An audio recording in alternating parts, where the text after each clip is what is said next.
it's. I tell you, sometimes you can't really recognise where you are because you do. Like I've been doing this for 3 weeks, but so how do you like being here in San Diego? Yeah, it's great. It's a bit cold, but no, but I recognise this fountain because the last time I was here for Millions, I remember watching. I came back at night.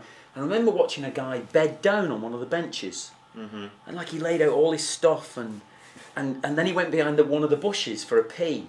And then he came out and bedded down for the night. And when I got up in the morning to do these interviews, he was still there. He was like, he spent the night there. I remember that really vividly. Okay, great. Sorry about that. Yeah, that's okay.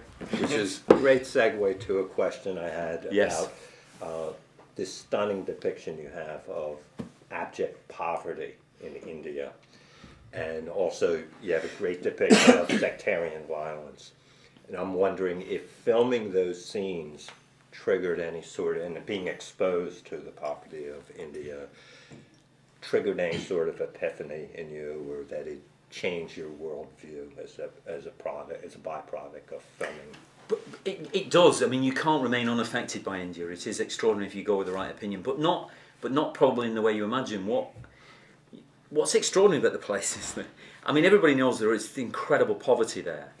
But what you don't realise, and there's incredible wealth, of course, which people are more and more aware of. But what you don't realise is how everything's side by side, completely inclusive. By choice, by non-choice, it just is. And you have to accept that, and you have to get your head around that to appreciate, to get the best out of the place.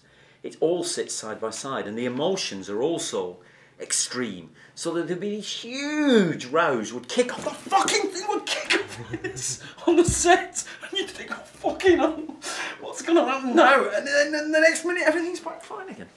And it's absolutely okay, and there's no grudge. You know what the British are like, we keep everything under wraps and then we hold terrible grudges for hundreds of years. None of that, it's just like, whoa, you know, and then it's back down again.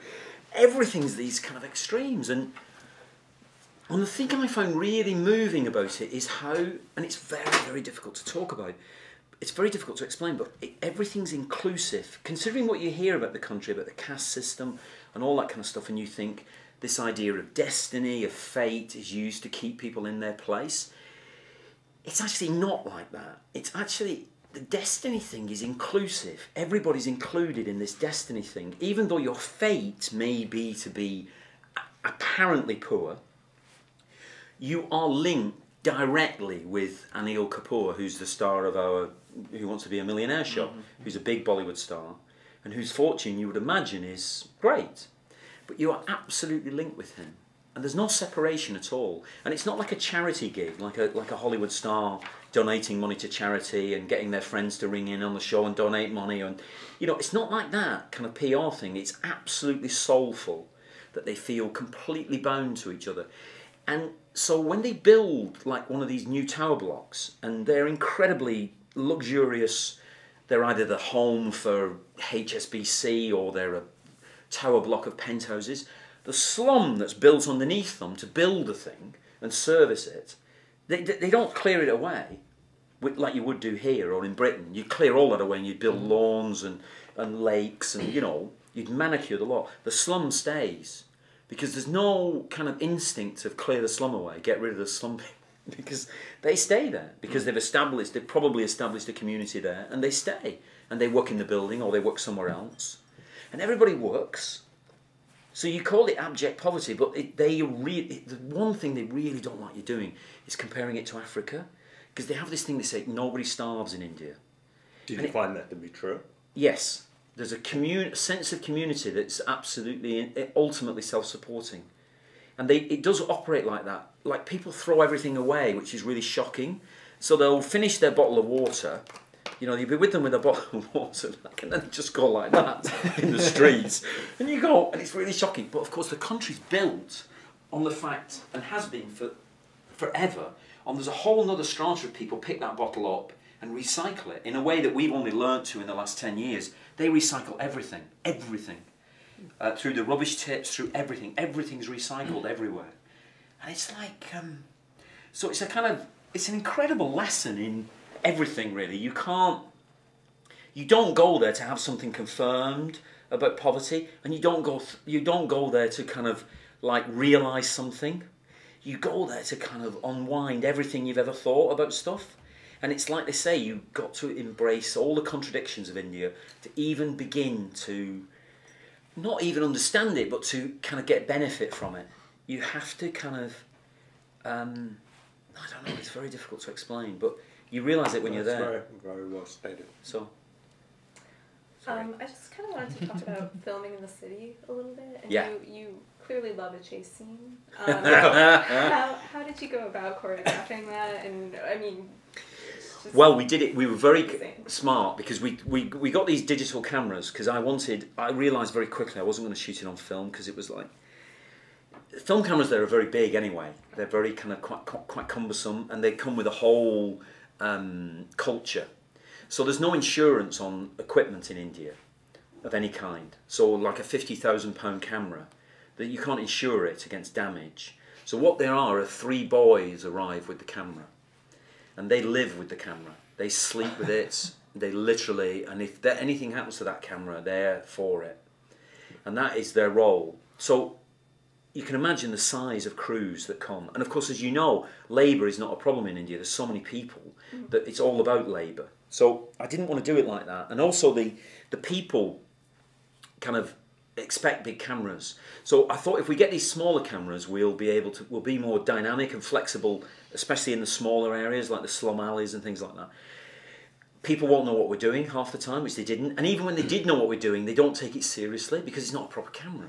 You know, it's like, you know, what are they doing? I mean, it's some documentary they're making or something. You know, and they kind of leave you be, and they kind of like don't. Because if it's a movie camera, they're all staring into the camera like there's a billion people are trying to get in and have a look. And they believe in this thing called the stare, the gaze. To get a great man's gaze is very, very important. And they're always looking to do that through the camera if they can. They believe in that as well, looking in the camera, you know. So you've got, that's a problem. But anyway, so we use these smaller cameras, and it was very, and I wanted something that represented how exciting the place was. Because it's not passive, people waiting around starving or begging, or you get that at the street corners, which is for basically the tourists and for the rich, and the gangsters run the street corners. The slums are full of people working, everybody's moving, they kind of, all these cottage industries are working all the time, that there's just, you feel at the centre of life, and they don't want to move, of course, these slums. Because they offer them, the council now want the slum land, particularly in very established slums like Dharavi, which is a massive slum. They want the land because it's very valuable. So they build these kind of terrible council blocks out on the outskirts of Mumbai in a place called New Mumbai. And they want to clear the slums and move the people out there, but the people don't want to move. Because what you get in the slum, okay, there's no toilets, there's not enough running water, the electricity is intermittent and stolen and all those kind of things, but you get a sense of community. Whereas they move outside and they're nowhere, you know. You can understand why it would be like withdrawal symptoms, having to move out there, you know. Because you feel so alive in the place. So a chase sequence felt like ideal way of just tipping people in there, you know. And either you're going to leave with a migraine after 5 minutes, or you're going to be in for the film, and you're going to try and see it from the perspective of the characters. You get thrown in there. That was always the idea of the chase at the beginning. And yes, I do love chase sequences. And what we did is, shooting it, we started early. Because what you do on a film is you have this terrible prep period where the crews take 2 weeks to, you know, service their equipment, as they say. And I never believe all that. I think it's all bollocks. They're just having 2 easy weeks on per diems where they kind of swan around and talk about lenses and stuff like that. And calibration, that's what they talk about, calibration all the time. And you just think, this probably takes an afternoon, not 2 weeks. So we started filming. I said, we're gonna get these new cameras, and I'll rehearse in the morning with the actors while you calibrate, and then in the afternoon we'll shoot. And they were, oh no, we can't do that. And anyway, we did it, and we shot a lot of the chase sequence in bits like that before we even started shooting. Okay. So we were ahead. That was the idea, is that we'd get ahead. Because you're always going to fall behind at some stage. So you get ahead to begin with, and then you fall behind more slowly than you would normally. That was the idea. Anyway.